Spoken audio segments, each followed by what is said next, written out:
In my 78 years, I never imagined my own children would one day plot to end my life for money. Yet on a warm July afternoon on the beaches of Chicago, a stranger's message saved me from the unimaginable. My name is Joan Morales. 2 years earlier, in September of 2021, I had lost my beloved husband Robert after 52 years of marriage. His death left me adrift, and in the void that followed my ties to our 3 grown children, Sergio at 55, Christina at 52, and Raquel at 48, thinned until they felt like threads about to break. Sergio buried himself in his business. Christina disappeared into a whirl of luxury and parties. Raquel, my youngest, barely visited at all. So when they insisted we spend a Saturday together on the lakeshore, I felt a spark of the old closeness and agreed with genuine hope. That morning, the beach had been everything a Chicago summer promised: sunlight spilling across calm water, seagulls spinning lazy circles over families gathered under umbrellas. We had staked out a spot under a blue canopy near a bar, laughing over sandwiches and stories. For the first time in years, I felt included again, like a mother instead of a distant relative. I was still savoring that feeling when my phone buzzed at exactly 2:47 p.m. The number was unknown, but the text made my blood run cold. Leave quietly. Don't say anything to your children. I looked up from the screen. Sergio was talking animatedly about a new client. Christina adjusted her sunglasses and laughed at something Raquel had said. Nothing about them looked unusual, yet the message had named them specifically. My phone vibrated again. It's urgent. Your life depends on it. I'm in the parking lot. Red car. Trust me. I have always been cautious, but I have also trusted my instincts. And my instincts were screaming that something was very wrong. I feel a little dizzy, I said aloud, rising slowly from my lounge chair. I think it's too much sun. I'll take a short walk. Do you want me to come with you? Mom, Sergio asked, half rising. No.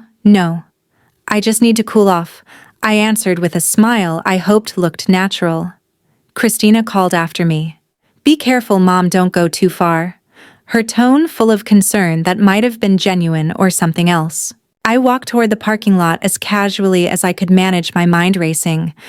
Who knew we were here? Who would warn me about my own children? Then I saw the red Ford Focus. A woman stood beside it, brown hair tied back in a ponytail, eyes flicking nervously between me and the beach. Nora, I whispered. Nora Jimenez had worked as a housekeeper in Sergio's home for 8 years. She was discreet, reliable, a single mother to an 8-year-old named Valerie. I had always treated her with respect, even making sure Sergio paid her fairly. Seeing her here with fear etched into her face made my stomach lurch. Mrs. Morales, she said quickly, thank you for coming. I know this seems strange, but your life is in danger. The sound of the waves and children's laughter faded. What are you talking about? I asked. We can't talk here, she urged. Please get in the car. I have something to show you. For 8 years, Nora had never given me reason to doubt her honesty. If she was risking her job to warn me, it had to be serious. I slid into the passenger seat and she drove off toward a quieter area, gripping the wheel with white knuckles. What I'm about to tell you will be hard to believe, she began, but your children are planning to hurt you. The words struck like a hammer. My children. That's impossible. Nora parked in a deserted industrial lot and pulled out her phone with trembling hands. Yesterday, while cleaning Sergio's office, I found papers that made me suspicious. I took pictures. She swiped through images. The first was a bank document bearing my signature dated July 8th, just a week ago. Yes, that's my handwriting, I murmured. They told me those were routine insurance forms at a barbecue. They weren't, she said grimly, zooming in. It's a transfer authorization for $950,000, your entire savings. My heart stuttered. This can't be real. There's more. She showed a power of attorney giving Sergio full control of my assets and a draft will, leaving everything to my 3 children, eliminating the charitable donations I had planned. I felt faint. I remember feeling so tired that day, I whispered. I blamed it on the heat and the wine. Nora produced another photo, a small bottle labeled bromazepam 6 milligrams, along with traces of an unmarked liquid. "I found this in Sergio's kitchen," she said. "I think they drugged you to get your signature." Pieces clicked together: the insistent lunch, the drowsiness, my uncharacteristic trust in documents I barely skimmed. "They drugged me," I said, more to myself than to her. "That's only part of it," Nora continued. "Last night I overheard Sergio on the phone. He owes $380,000 to dangerous people, illegal lenders. He told them he'd have access to the money soon. When he mentioned your name, I knew I had to warn you." I gripped the dashboard. "Why would they still need me if they have the papers?" "Because the bank requires you to be present for large transfers," she said. "And I heard Christina this morning mention a plan B, in case you became a problem, words like accident stairs, quick inheritance." My breath came in short bursts. My own children weren't just trying to steal from me. They were willing to kill me. "That's why I called the police last night," Nora said. "Inspector Thomas Grant is in charge. They're already preparing a search of your house. He told me to warn you discreetly. We need to go to the station now for your statement and a blood test." I stared at her, overwhelmed by terror and gratitude. "You risked everything to save me. You treated me with dignity," she said simply. "I couldn't let them hurt you." As she drove us toward the police station, one question echoed in my mind like a drumbeat. How had my family come to this? And what else were they willing to do to get my money? The drive to the police station took only 15 minutes but felt like an eternity. Nora's eyes flicked constantly to the rearview mirror, her knuckles pale against the steering wheel. I sat rigidly, clutching my purse as though it might anchor me to reality. Outside, Chicago's skyline shimmered in the late afternoon haze, but the city I'd known all my life suddenly looked foreign, hostile, a place where my own children had plotted my death. We pulled into the back lot of the precinct, where a uniformed officer guided us inside. Nora led me through a maze of hallways until we reached an office with white walls, a map of the city pinned beside framed certificates, and two computers humming softly. Behind the desk sat Inspector Thomas Grant, a man of about 50 with a steady, unflinching gaze. He rose as we entered, extending his hand with a firmness that reassured me more than any words could have. "Mrs. Morales," he said, "we've been expecting you. Miss Jimenez has been extremely helpful. Please sit." I lowered myself into the chair, my heart pounding so hard I feared it might betray me. The inspector's calm, measured tone made me feel simultaneously safe and exposed. "Before we take your statement," he said, "our forensic team needs to run urgent medical tests. If controlled substances were administered to you, we must document them immediately." A technician entered, carrying a professional case. I rolled up my sleeve without protest as he drew blood, clipped a strand of my hair, and ran through a basic exam. "Bromazepam can be detected in blood for several days," the inspector explained.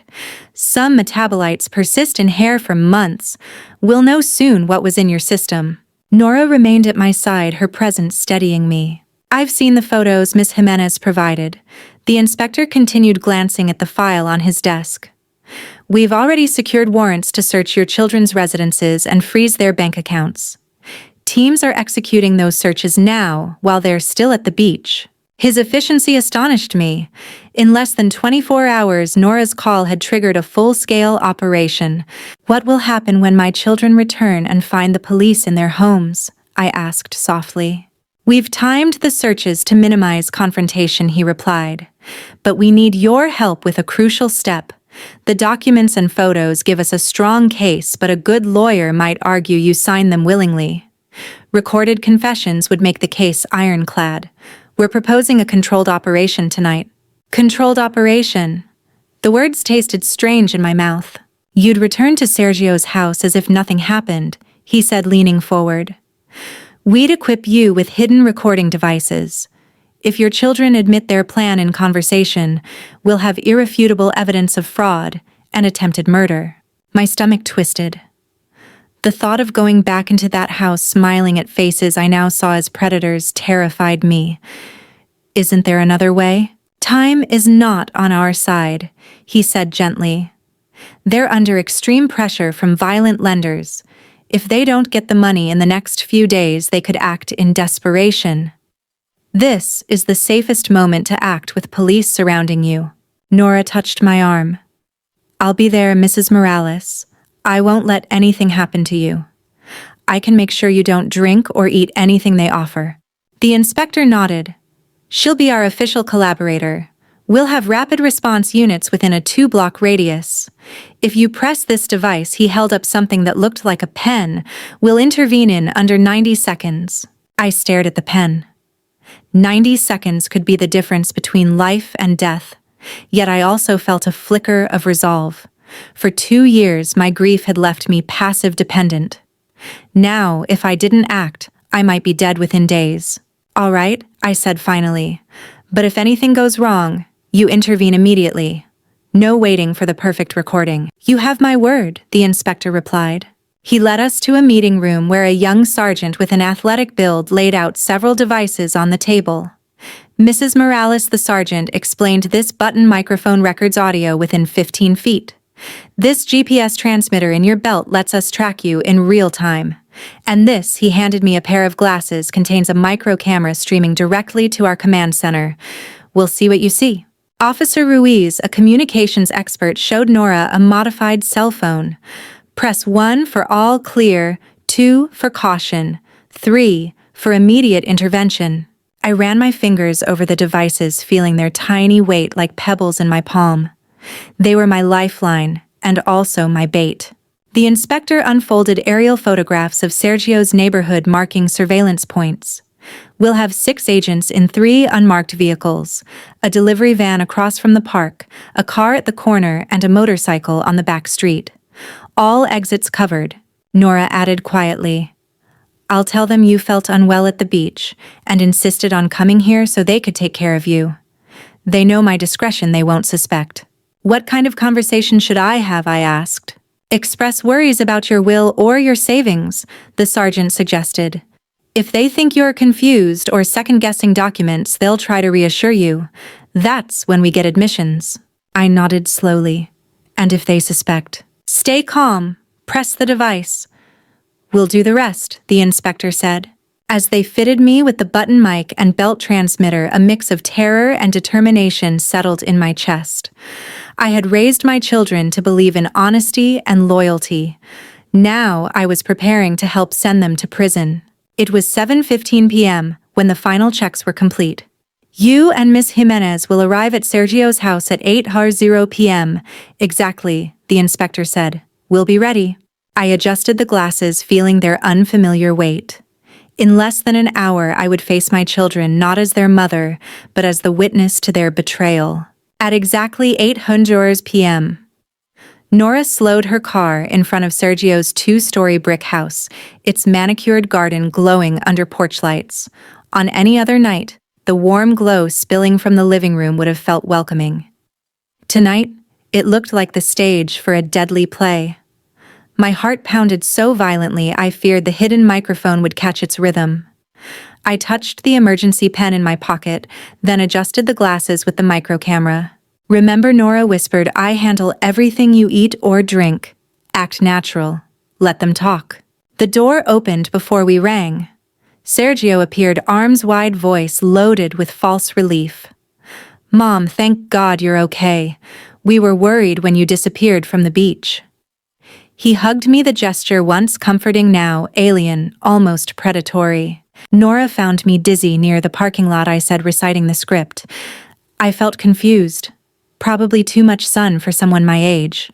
Christina emerged from the kitchen, drying her hands on a floral apron. Mom, you scared us. Raquel was about to call hospitals. She came closer, examining my face with an expression that might have been medical concern or careful study. Raquel entered from the hallway, eyes wide, tone syrupy. Are you feeling better? Do you need a doctor? I'm fine, sweetheart. Just a little rest and something cool to drink, I replied, letting them guide me into the living room. Inside, the house displayed the life they had built on loans: Italian leather sofa, giant screen TV, expensive artwork. Each object felt like a receipt for betrayal. Sergio remained standing, arms crossed, as Christina sat to my right and Raquel to my left. Nora, please bring some mineral water, Sergio said in a casual tone that held a tremor. Of course, Mr. Sergio, Nora answered, heading to the kitchen to open a sealed bottle. Sergio began. Mom, we've been thinking about your finances. Managing so much at your age must be stressful. I tilted my head. Why do you bring that up now? Christina leaned in with a soothing smile. We know Dad handled a lot of paperwork. Without him, it must feel overwhelming. It's true some things have gotten complicated, I admitted, echoing the police's advice. Lately, I've been confused about some documents I remember signing. All three exchanged quick glances. Sergio cleared his throat. What kind of documents, Mom? I remember signing papers a week ago at the family lunch, I said softly. But I can't recall what they were for. Raquel leaned closer, voice syrupy sweet. Those were just update forms for your health insurance. Nothing important. But there were large numbers involved? I added, feigning puzzled concern. Sergio sat in the armchair across from me, posture meant to look relaxed but tight with tension. Maybe it's time for a simpler system to manage your finances. Something that takes the pressure off you. Nora returned with the water, opening the bottle in front of me and pouring it carefully. I took a slow sip, watching their faces. What kind of system? Christina brightened. We could set up a joint account where one of us handles daily expenses. You'd still own everything. A joint account. Wouldn't I lose control? Not at all, Raquel said with practiced sweetness. It would just help with daily management. Sergio added, considering your episode today, it might be wise to have contingencies for your safety. What contingencies? If you had another episode of confusion or your health worsened, someone you trust could pay for medication or emergencies, Christina said. The conversation unfolded exactly as the police had predicted. My children were wrapping poison in soft words. How much money would you keep in that joint account? I asked. Sergio glanced at his sisters. To be safe, maybe most of your savings. Most of it, we're talking about $950,000. The silence was thunderous. Mom, how do you know that figure? Raquel asked, a crack in her composure. I checked my bank statements last week after our lunch when I felt so sleepy. Some movements didn't look familiar. Christina's fingers drummed nervously on the cushion. Sometimes banks process transactions late. You might see movements from previous authorizations. Transactions of hundreds of thousands, I pressed. Sergio stood and walked to the window back to me. Mom, maybe there's a misunderstanding. A misunderstanding about amounts that could solve very serious financial problems. Christina shifted restlessly. At your age, it's normal to forget what you signed. My age? You all seem to know more about my finances than I do, I said, letting a hint of suspicion into my voice. They exchanged glances again, a silent debate flashing in their eyes. Finally, Sergio turned jaw tight. Mom, we need to be honest. We've had financial problems. What kind of problems? Raquel hesitated, then blurted, loans for houses, cars, investments, debts. How much? A considerable amount, Sergio muttered. Hundreds of thousands. Yes, Christina whispered. Almost 400,000. The impact of my question was immediate. Pale faces, gasps, trembling hands. How do you know that exact figure? Sergio asked, voice thin. Because it's on transfer documents bearing my signature. A signature I don't remember making, I said calmly. Raquel's voice cracked. Then you know we're desperate. Desperate to what extent? Sergio began pacing. Mom, the people we owe aren't banks. What does that mean? It means if we don't pay soon, the consequences go beyond credit problems, Christina said, tears rising. What kind of consequences? Raquel's whisper was a sob. They threatened us. They said if we don't pay by Thursday, they'll start using persuasive methods. Who threatened you? Sergio stared out the window. A man named Miguel Fernandez. But everyone calls him Miguel the Blade. The name confirmed everything the police had told me. And what did this Miguel demand? The full $380,000 plus interest by the day after tomorrow, Sergio answered. And if you can't pay, silence. Heavy, resigned, like a verdict they'd already accepted. Mom, Raquel said finally. Miguel told us we'd have to secure the payment another way. What other way specifically? Sergio looked me in the eyes, desperation and shame mingling. At your age, a domestic accident wouldn't be suspicious. You've already planned this accident, I said quietly. Christina's face crumpled. We researched medications to simulate a heart problem. Raquel wiped her cheeks. I talked to a funeral home about rapid cremation. And you, Sergio, I'd be with you to make sure it looked natural, he said, voice flat. When was this accident supposed to happen? Tomorrow, Christina whispered. My children sat before me, confessing their plan to drug me, forge my signature, and kill me for my savings. The confession hung in the air like a storm cloud. For a moment, all I heard was the ticking of the wall clock, its hands frozen at 9:15 p.m. My children stared at me with faces twisted by fear, guilt, and desperation. The police had their evidence now, yet I had to keep my composure a little longer. My children, I said softly. Do you understand what you're telling me? You're describing the premeditated murder of your own mother. Christina covered her face with trembling hands. Raquel sobbed openly. Sergio sat rigidly, his jaw clenched, eyes darting as though seeking an escape. Mom, we didn't want to think about it, Sergio said hoarsely. But Miguel left us no choice. If we don't pay, he'll kill us, and then come for you anyway. Their tears no longer moved me. They weren't tears of remorse, but of self-pity. Inside, a strange calm spread through me the way still water mirrors the sky before a hurricane. I leaned back, letting my voice stay steady. What you've just confessed is one of the most serious crimes under the law. Do you understand that? Sergio flinched. Mom, why are you talking like a judge? Like a police officer? I realized my vocabulary had shifted without thinking. After spending the afternoon with investigators, I had absorbed their language. Christina stood, her eyes narrowing. Mom, you're acting strange. You're too calm. You're not crying. You're not shouting. That's not you. Raquel edged closer, scanning my face. Mom, there's something different about you since you got here. The room's tension thickened. Their survival instincts were sharpening suspicion, replacing guilt. Different in what way, I asked, trying to return to my role of confused mother. Normally, after hearing something like this, you'd be hysterical, Sergio said, approaching me with cautious steps. But you're controlled, too controlled. Nora intervened from the kitchen, her voice carefully casual. Mrs. Morales has been very upset since the episode at the beach. Maybe the shock made her react differently. Christina's eyes flicked to Nora. Shock. Nora, you found my mother at the beach, right? Exactly where? I found her near the parking lot, Nora answered steadily. She seemed disoriented and worried about her blood pressure. Raquel's gaze sharpened. Why were you at the beach, Nora? It's supposed to be your day off. You always spend Saturdays with Valerie.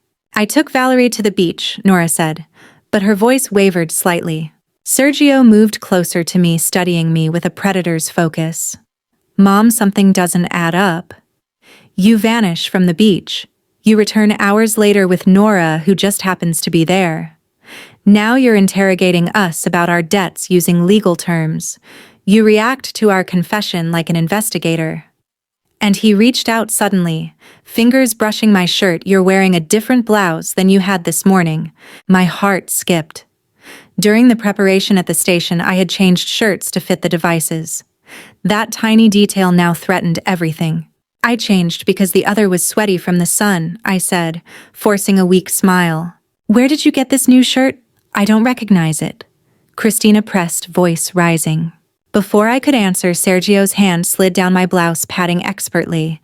There's something hard here, like a button. His fingers closed on the hidden microphone. With a violent jerk, he ripped it out, holding it aloft. It's a microphone, he shouted, fury exploding. She's recording us. Christina lunged for my glasses, ripping them off. And this looks like a camera. Raquel spun on Nora, eyes blazing. You warned her. You set us up. Mrs. Raquel, please. Nora backed against the wall, hands raised. Sergio hurled the microphone to the floor, crushing it under his shoe. Mom, you've destroyed your own family. You've condemned us all. At that instant, as if cued by his words, both the front and back doors crashed open simultaneously. Police down on the ground, armed officers flooded in, weapons, trained voices commanding. The living room erupted in chaos. Sergio froze mid-step. Christina shrieked. Raquel stumbled backward as two officers pinned her arms. "Joan, are you hurt?" Inspector Grant appeared among the first eyes scanning me. "I'm fine," I said, breathless, watching my children forced to the floor. Mom, Sergio screamed as cuffs locked around his wrists. "You betrayed us. We're your family. You were my family until you decided to murder me for money," I replied, my voice steady, despite the tears stinging my eyes. Mrs. Morales, Officer Ruiz called from the doorway. "Miguel the Blade and his associates are in custody. We found documentation confirming the threats." Christina sobbed hysterically as she was lifted from the floor. "Mom, we were your children.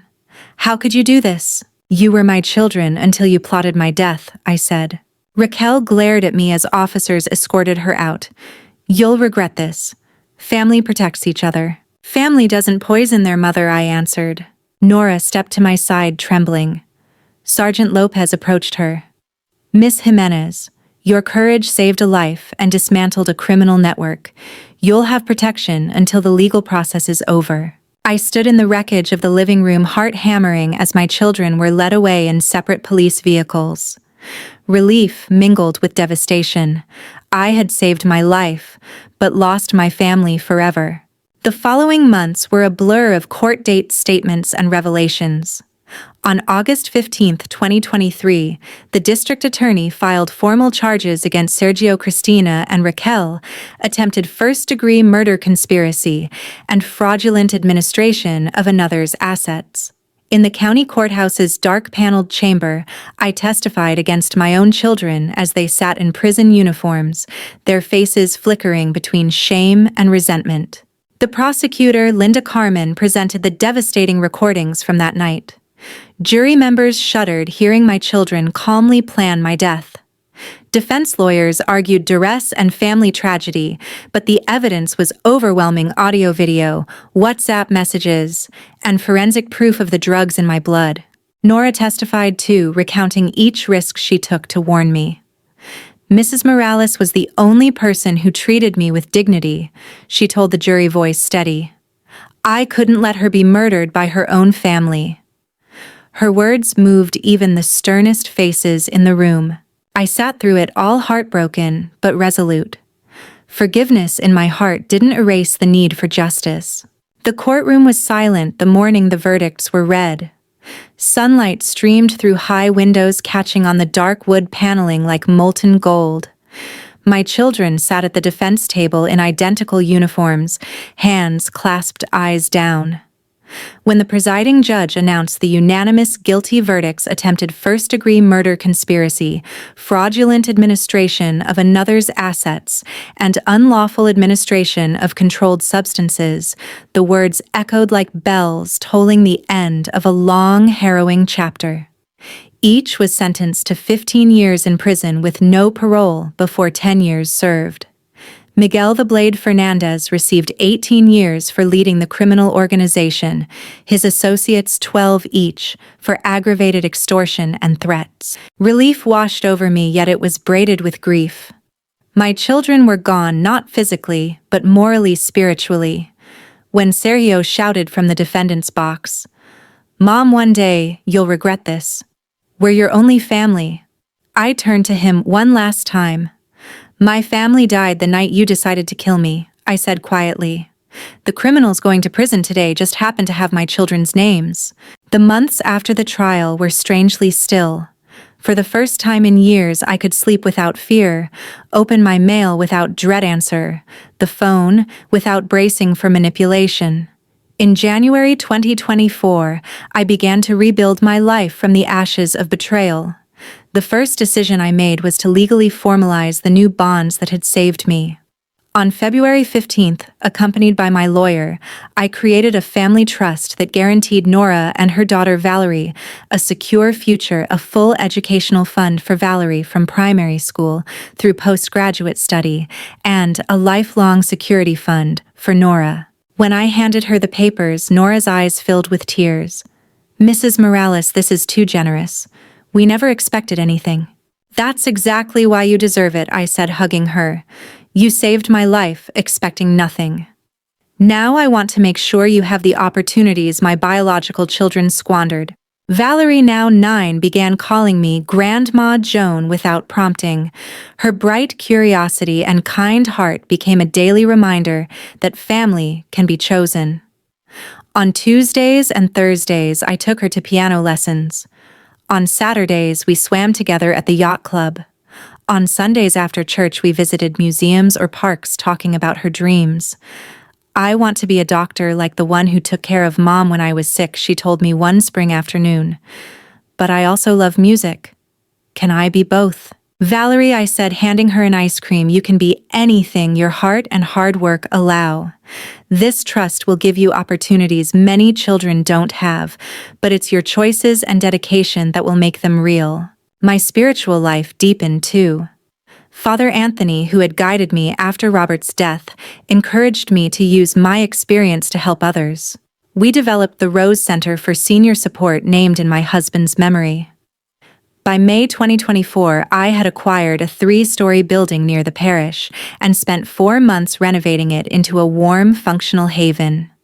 It offered free legal advice, psychological counseling, financial protection workshops, and a 24-hour hotline for seniors facing abuse or manipulation. Nora became the center's first administrative director. Within weeks, she reported, "We've already had 17 calls. 3 cases as serious as yours." The realization that my ordeal was not unique but part of a larger pattern drove me to expand our programs, hire more social workers, and partner with law firms specializing in elder protection. During this time, I received dozens of letters from my children in prison, pleas for forgiveness, promises of change, veiled threats about my future loneliness. I read them all, but never replied, not out of bitterness but clarity. Their words lacked true accountability. They justified, minimized, or shifted blame.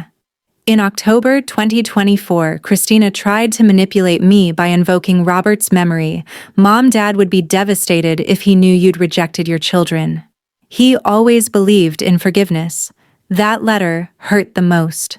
I wrote not to her, but to the prison chaplain, "I have forgiven my children in my heart to free my soul from resentment."